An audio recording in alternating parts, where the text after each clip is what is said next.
Hey everybody, what's going on? Dog Life Radio coming at you, episode 16. This is Rossi Giugio, your host and commentator. Welcome everyone. Got something very special for you today, but aren't all the episodes just that special? Thank you, Johnny and the boys.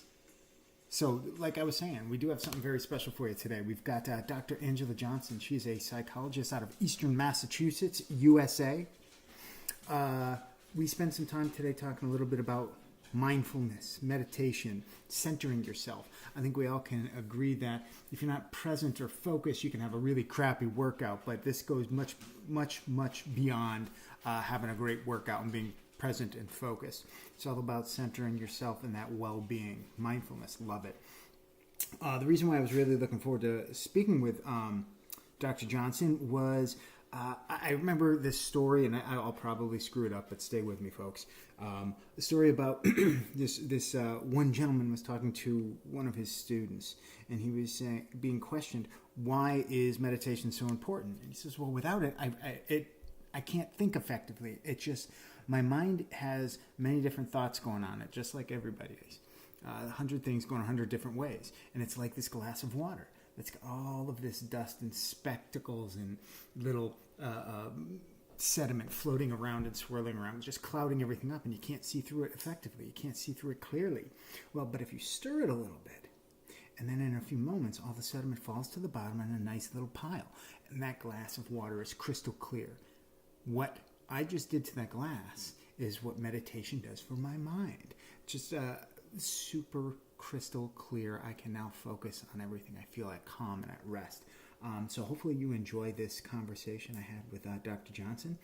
She is the co-host of a podcast called Chasing the Mind. I think we go over it a little bit in the interview. So take a look at that. That is out on iTunes. And before I turn you over to that interview, please remember, if you are on an Apple device, go to the iTunes store and drop me a rating.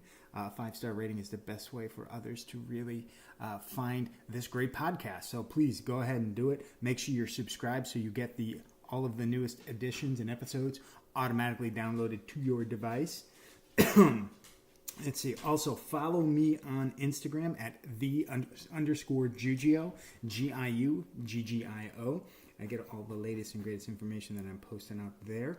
And let's see, I'm going to pop back. If you are not on an Apple device, I'm on Google Play now, so feel free to check that out. I'm also on Podbean, Stitcher, Overcast, Podcast, Pocket Cast, any other kind of cast that you can find. Wherever you find your fantastic podcasts, that's where you will find Dog Life Radio. And without further delay, here it is, Dr. Angela Johnson. Enjoy, people. Okay, we're rolling. We'll say we're live, but it'll be live for us here. And for those of you listening, welcome to Dog Life Radio. We are here with another very special guest, Dr. Angela Johnson. Let's see, Dr. Angela Johnson's background: psychologist, forensic psychologist, as well as co-host of the podcast Chasing the Mind. For those of you who have not checked it out, please do so. Fantastic podcast out on iTunes. Welcome, Angela. Thank you so much for taking the time to join us. No, thank you. I'm glad to be here. It's excellent. It was, as we were talking about before we started, I was really excited to see that you were interested in joining me for a conversation, because in the health and wellness and fitness space, mindfulness plays such a huge part in people's everyday lives. I think it's the pinnacle of everything that we're trying to achieve from health and fitness. Well, it's certainly the cutting edge in terms of science. The amount of research that has been done on mindfulness and mindfulness practice in the last 5 or 10 years, it's really exploded. Oh, really? Could you elaborate a little bit on that? Yeah, so I mean, people generally know that, mindfulness or meditation is this ancient practice that came from, Eastern culture, and it grew in different areas of the world over there, was brought to the United States, I think in the 60s, 70s, and certainly various branches have gone off. But in the last, I would say, 10 years or so, the number of, for instance, medical places, I live in Boston, tons of teaching hospitals.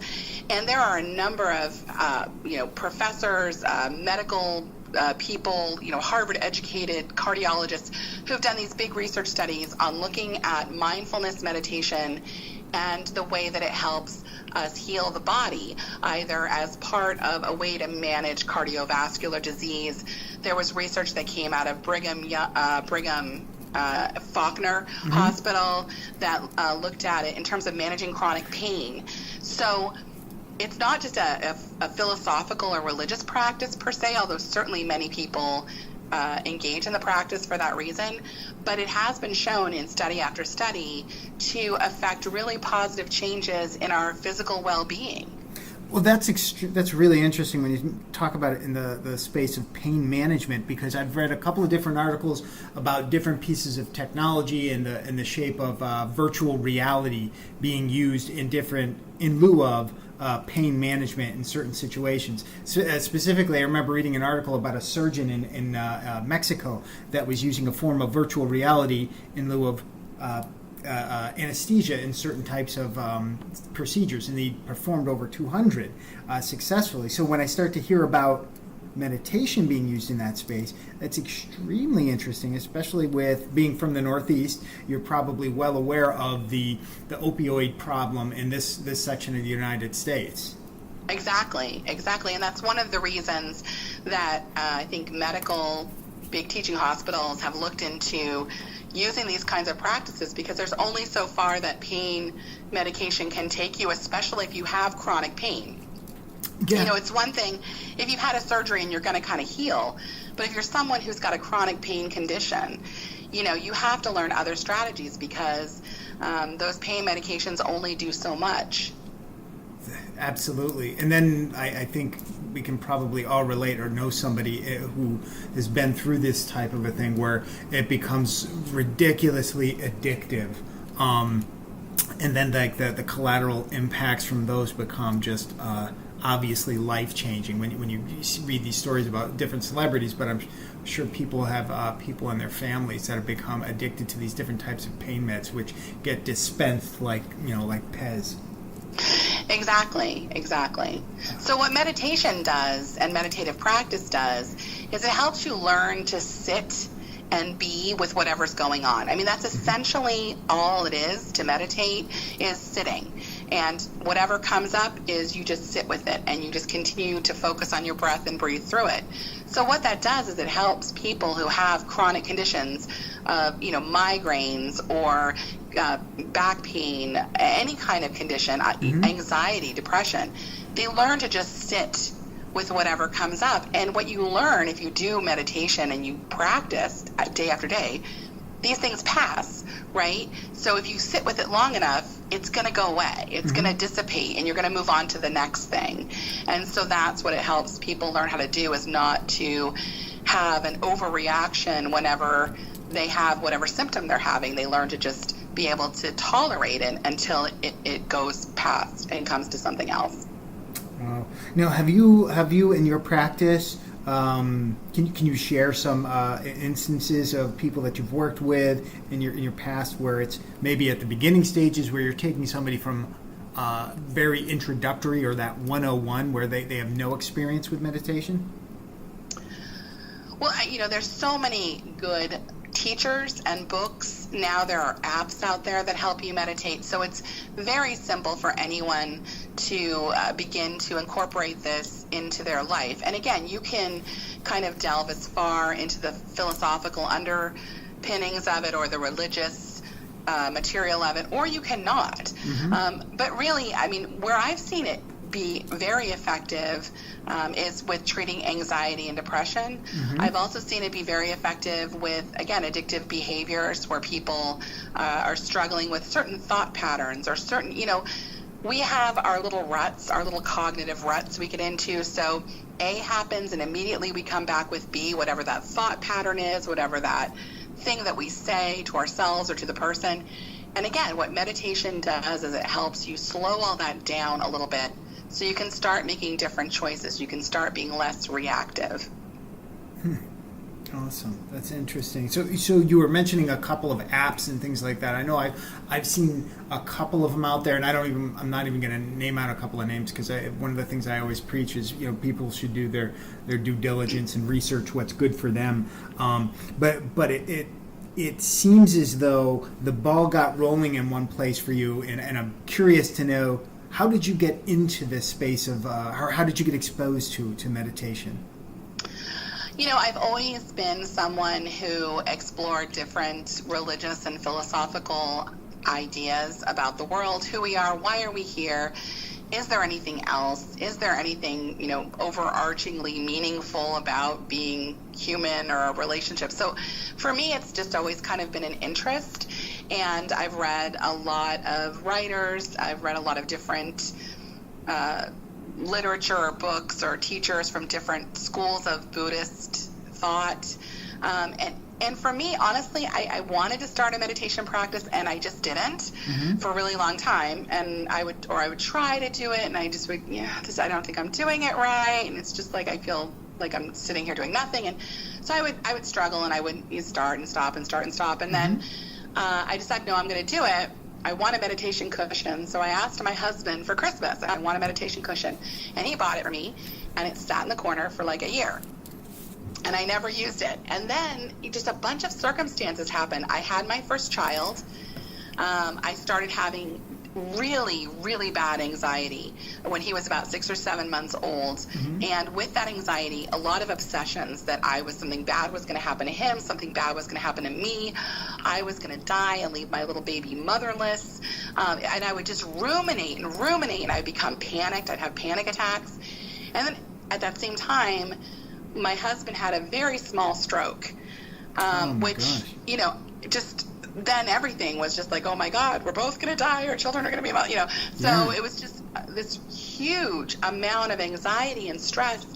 And I finally read some stuff and started listening to some teachers, and they all advocated, you just need to learn to sit. I even went to a therapist who does Buddhist psychotherapy, and I couldn't even sit in a room with him. I was so jumpy all the time. And finally, I just started doing it, just like a little bit at a time, every day. And sometimes I listened to music, and sometimes I listened to a guided meditation. But every single day, I just sat on that cushion for at least 5 minutes, sometimes as much as 20. And if I sat there the whole time thinking, I don't know what I'm doing, I'm just sitting here, that was fine. Yeah. And if I sat there in like a state of relaxed bliss, that was great too. And after like 30 days, I felt a lot different.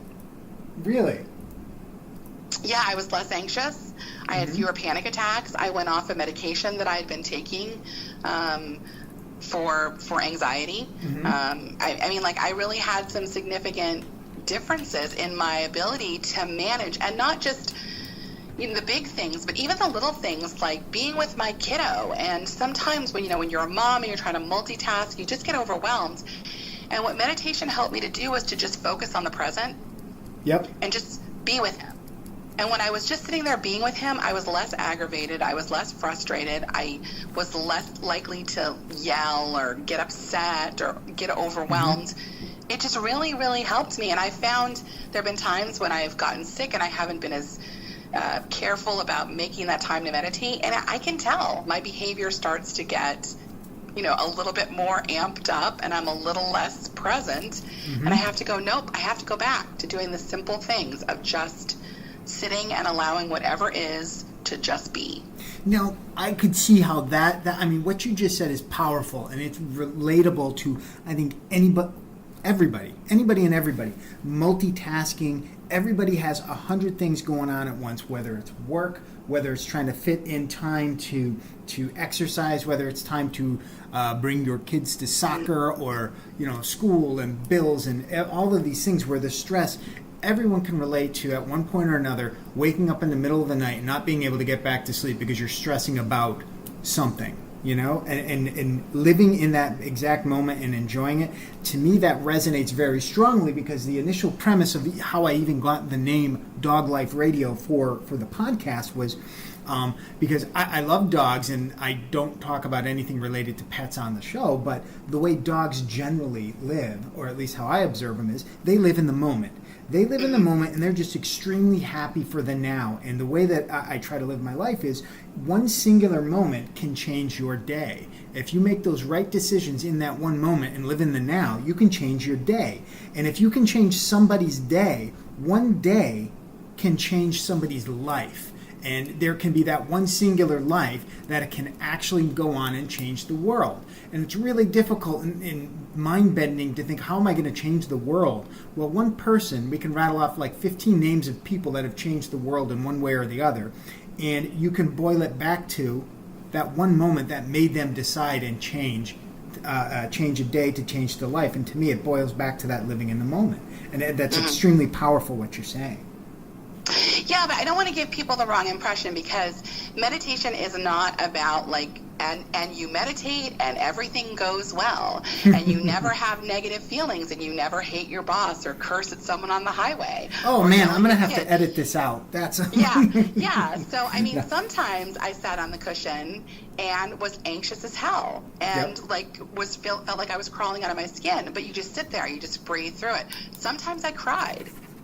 You know, I mean, it's about accepting what is, and part of what is negative. And that's the whole philosophy of Buddhism, is we tend to hold on tightly to those things that we want, and we tend to repel those things that we don't want.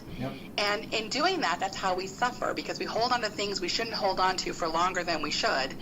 And we spend so much time fighting against all the negative things that we're actually making it worse for ourselves. No, I can see that. Now, did you, in your experience as you were moving in the beginning stages of your meditation, did you have that ebb and flow where sometimes you would come in and you're staring at the wall or just feeling this is completely useless and getting more stress, while the next time you tried it, you're feeling much more at peace and centered? Absolutely. It's a practice. You know, it's like that's part of it, is you're supposed to be able to just sit with whatever happens, you know, and some days I was just tired and wanted to go back to bed, you know. Yes. But, you know, the other thing I was going to say you said about finding time, one way to incorporate meditative practice too, and this is what I would do sometimes, is go to a yoga class, because then you get the physicality piece of it. Plus, most yoga programs or most yoga orientations are very meditative in that you're focused on your breath. You're really holding those poses. So it can be very meditative. And then at the end, when you do Shavasana, where you're just sort of laying there open, that's meditative too. So you can kind of, you know, I used to be like, oh, kill two birds, one stone, you know, when I went to yoga. So check 2. Give me 2 stars for the day. Oh, that's awesome. Are you a practitioner? Do you enjoy yoga?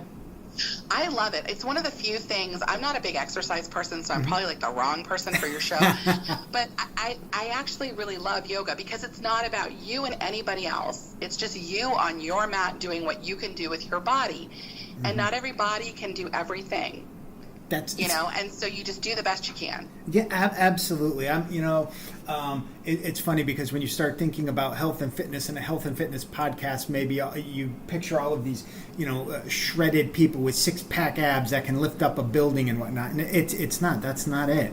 Health and fitness is people trying to remain, in my mind, is trying to remain more active and happy and centered longer in their life. And me specifically, I have 2 young children, and I want to be healthy and active with them for a long time. And it's beyond just lifting heavy weights. I do enjoy yoga as well. I love the flexibility and the balance and that peace that you feel when you do get to that end Shavasana, or I think it stands, that's corpse for the pose there, for that last position. I love that feeling when you're in that. I close my eyes and I feel like this wiping away of stress, and I picture it rolling down my body, out of my mind, through my neck, into my chest, down to my stomach, and then literally down my legs and out my toes. And when I feel it go, and that's when I know that I've gotten there, and I feel, now I'm feeling good. Yeah, absolutely. I'm really glad that you brought that up, because I'm a huge proponent of it for many reasons. The focus, the mindfulness of it, but absolutely the peace of the flexibility. I mean, I think sometimes in today's society, people are focused a little bit too much on just lifting up a giant rock or weight or whatever, where, that's great. But if you can't bend down to pick it up, there might be a problem there. Yeah, and honestly, like once you've gone to a yoga class a couple times a week for about 3 or 4 months, you could probably put together your own little routine at home, which is sometimes, if you're busy and you have kids and a job and everything else, get Pandora, put on the New Age station, and listen to the nice New Age music, and just do 4 or 5 poses that really make you feel like you're stretching out your body. I mean, that's what I do. And then I'll meditate for 10 minutes, and I'm good for the day. And when you sit and meditate for 10 minutes, walk me through it. You sit on a yoga cushion, or I'm sorry, meditation cushion? I do, because I'm like one of those people, like I have to have the thing that goes with the thing. So whatever the little prop is, I need that. Now, you don't have to have a cushion. You can sit on your bed, you can sit in a chair, you can do anything, but I like the prop. For me, it's like intentional that way. Like I have a cushion, I have a space that I do it in, I have a candle, so it's more intentional that way for me. But yeah, I sit on the cushion. There are lots of different kinds of ways to meditate. Again, you can do a guided meditation where someone walks you through some sort of imagined scene. You can do just a Zen meditation, which literally all you do is breathe in 1, breathe out 2, breathe in 3, breathe out 4. You count to 10, you start over. So you don't focus on anything. There are meditations that are called metta meditations, and this is where you focus on yourself. And, may you be well, may you be strong, may you be happy, and then you sort of take that meditation out to your family, to your community, to your worst enemy, to the entire world. And you just focus on loving kindness for everybody. Like, that's a meditation. There's meditations you can just sit and focus on whatever you hear. Like, just be open to whatever sounds come into your ears. So me, being a guy who hasn't really meditated, aside from the yoga crossover, what would be a good time frame, a good amount of time for me to try and sit down and meditate the first time that I jump in? 5 minutes. 5 minutes? Do 5 minutes and I get a meditation timer that rings a little gong when it's done. 5 minutes to start, morning and night. If you can work up to 20 minutes morning and night, that's like kind of what Harvard scientists say is the sweet spot. I mean, more is great, less is probably fine too, but when they've done research studies, that's generally what they have people do, about 20 minutes in the morning and at night. And again, you can focus on a mantra, a phrase, a picture, anything. It's just about, and it's not even about clearing your mind, because people think that too. I have to clear my mind. Yep. Your mind will never be clear. That will never happen. But it's the idea that you're supposed to, if you imagine laying on the ground, looking at the clouds and how the clouds just go by, and you're focusing on them doesn't stop the clouds. They just keep going. And that's how you have to sort of think about your thoughts when you're meditating. Yep. You just let them go by. Excellent. And if you chase them, you just bring yourself back and go, I was thinking, and I'm back here. Excellent. It's really simple, and that's what makes it so incredibly difficult. I believe it. Because we make things so much harder than they need to be, Yes, absolutely. Well, I think that's a product of our society, I think, where we do complexify things a bit. Yeah. I think I remember when I was working in New York City a while back, and I would commute in various different ways on a bus or the train and whatnot. And usually, when you're sitting there for half an hour, and at some cases, I was commuting in about 2 hours on the bus, which stunk. But you sat there with 2 hours worth of time back and forth each day, where it seems like I don't know if I'm kind of doing a faux pas if I was sitting on a bus, sitting there. Would that, it seems like if you could get your mind to focus and relax, that would be a pretty good time to practice meditation. Yeah, it doesn't have to be like all sacred and special. It can be. That's great. But again, if you can find that place of, it's kind of one of those things where you can't be tuned out. You can't be on the bus like daydreaming about everything in the world. That's not meditation. Meditation is being fully in that bus, right? You're fully aware of being in that bus in that moment and just sitting with it. And when your mind wanders off to what am I going to have for lunch today, you just bring it back. Yep. You just bring it back and say, okay, nope, I'm here on the bus. I'm not at lunch. I'm here.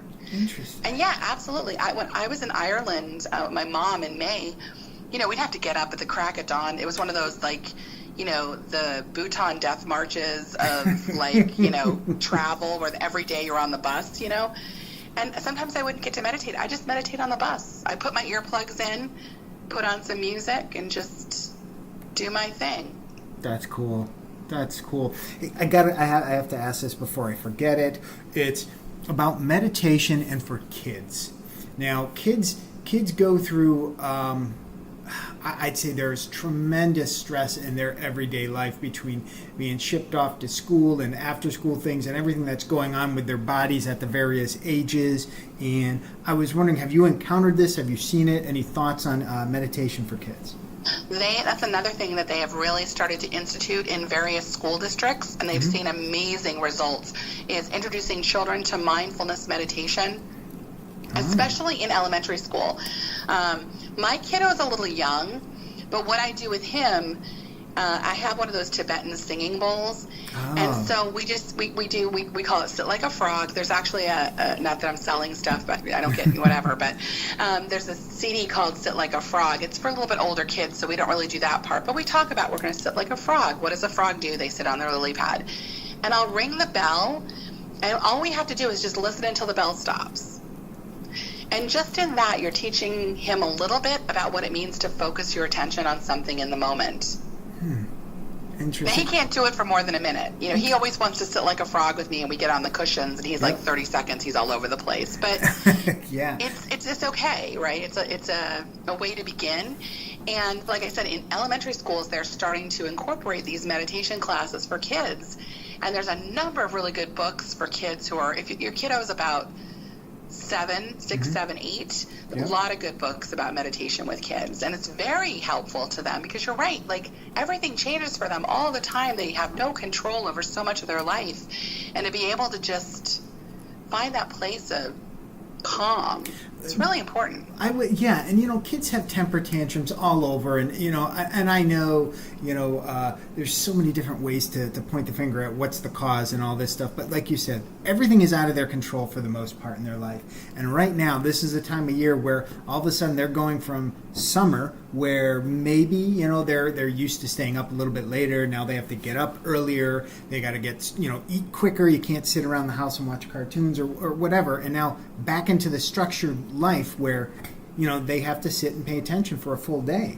It is stressful. I know my kids are going through it. Mine are younger. I've got a 5 and a just about 7-year-old, and I can see it with all the other kids in their class and in their schools. Yeah. And I think, being able to start teaching them now how to find that place of just being able to sit, and it's okay to just be and, in that moment. I think it's really important. I mean, kids kind of live in the moment anyway. Everything is either the best thing ever or you're the worst person ever. But they don't necessarily have the skills to manage their emotions very well. And teaching them how to take that deep breath, that's important too. And see, I'm a yeller. I'm Italian and Irish and Portuguese. So I come from a long line of yellers. And one of the reasons I started meditating too is I didn't want to yell at my kids as much as I did. So I yell less now. But being perfectly honest, no judgment zone here. Everybody yells at their kids. I like the phrase, I'd like to yell at them less. Exactly. And my kid and I talk about it. Graham and I will talk about it. He's like, you hurt my feelings sometimes. And I'm like, yeah, I do. And I'm really sorry. And you hurt my feelings sometime. And we talk about it and stuff, So everything is grist for the mill, as we like to say as therapists. You use everything to bring us to a better place of understanding. Every time I screw up, I apologize to my kid, which is off the topic of meditation, but I think parents should apologize to their kids more than they do. It's interesting. I'm also Italian, so when I get into that yelling space, it's almost to the point where I ask my neighbors, did you hear that? Did you get that? And I need to calm myself and get myself centered. But no, I agree. And Regardless of topic piece, I love the conversation with children and getting them introduced to this type of a thing earlier rather than later. That's why I was asking, and I'm thinking along the lines that, when you're talking about maybe a 7-year-old, obviously the amount of time that you want to have them focus is going to be very fluid, and you're not going to expect to sit down with a 6-year-old or a 5-year-old for a full 5 minutes. Yeah, you have to start slowly, see what they could do. I mean, maybe some 5-year-olds or 6-year-olds could. Yeah. But I think what's more important is really establishing the idea of the practice, that it's something that is a resource to them to do, that they can stop and take a breath. And even it's so funny, my little guy, he'll be like, sometimes I'll be like, Graham, I told you to do that. He's like, I'm taking a breath. And I'm like, you're okay. You go right ahead and take a breath, sweetheart. So it's just more trying to get them oriented that way.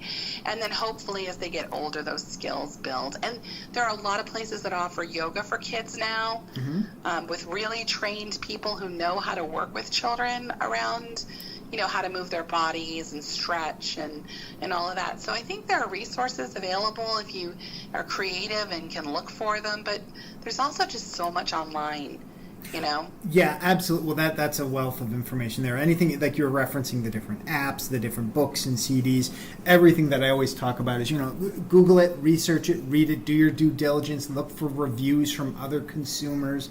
The best way to find out about these things, and to your point also, you have to kind of find the one that works for you, where if you want that pillow and the candles and need these surroundings, then try it and get it to work for you, as opposed to somebody else may be able to take 5 minutes in an office at work and kind of be there and just listening to the sound of the the air conditioning or whatever. Right, and check out your libraries, because you don't have to buy all this stuff either. All these books, all these DVDs, all of these things are often available at your library, so you can even just go there. Awesome point. What's a library? Oh my God. Exactly. Who goes to libraries anymore? Oh I say that because I was at the Boston Public Library today, and I hadn't been there in a long time. It's the most amazing place. I swear, I would never leave this library if I could. It's amazing. They have a podcast studio there. No kidding. I know. Holy so cool. crap. So. That's amazing.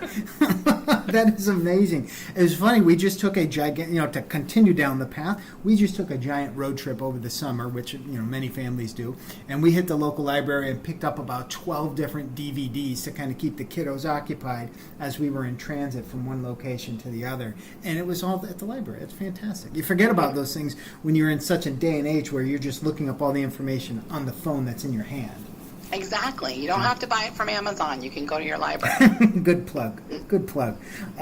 Let's see. I had another question for you, and this might be a bit of a softball for you, but I think, we're talking about kids and how they can benefit and some things that we can do as parents or uncles or just, guardians, people who have kids in their lives. But as an adult, because we're very kid-like also, what are some of those signs or symptoms that you think, well, you know what, this is really a sign that you could probably benefit from a bit of meditation? You are a living, human, breathing being. Yes. No, I think everyone could benefit to some degree. I really do. I'm a big believer in it.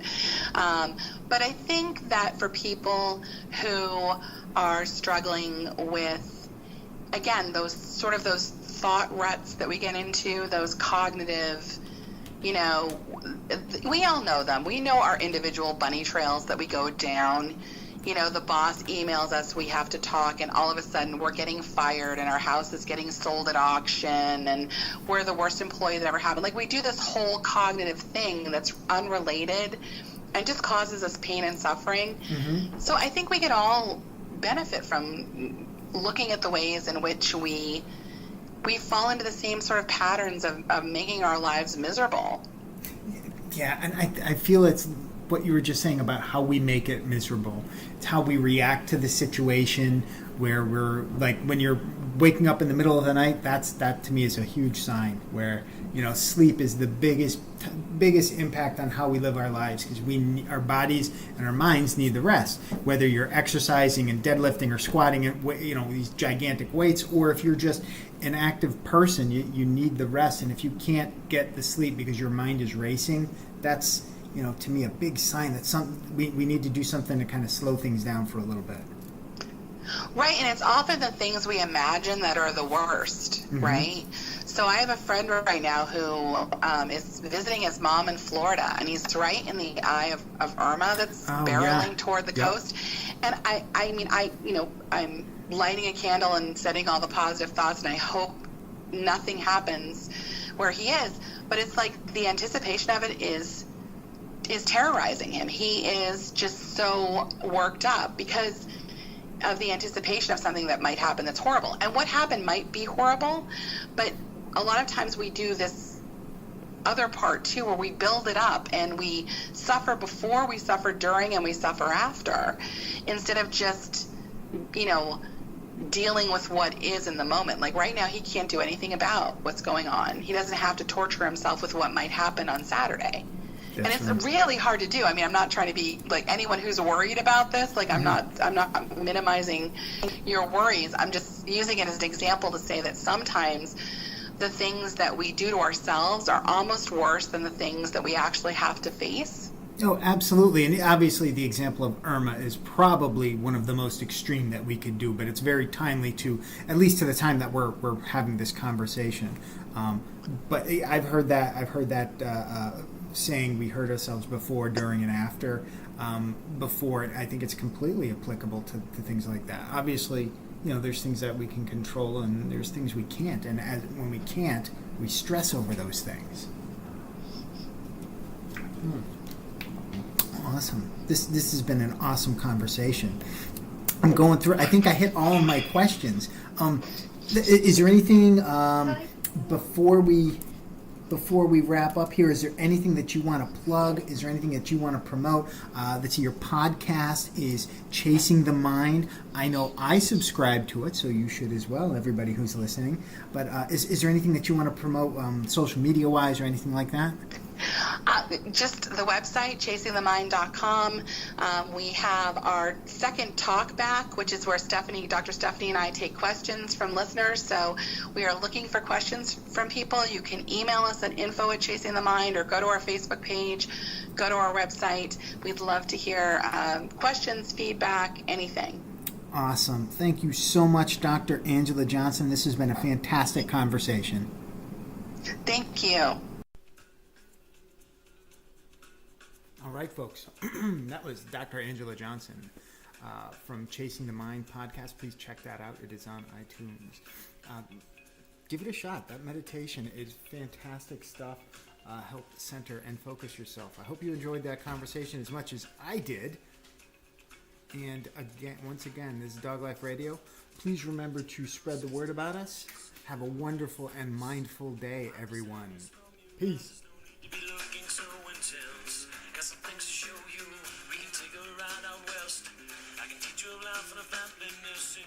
Shadows on regrets.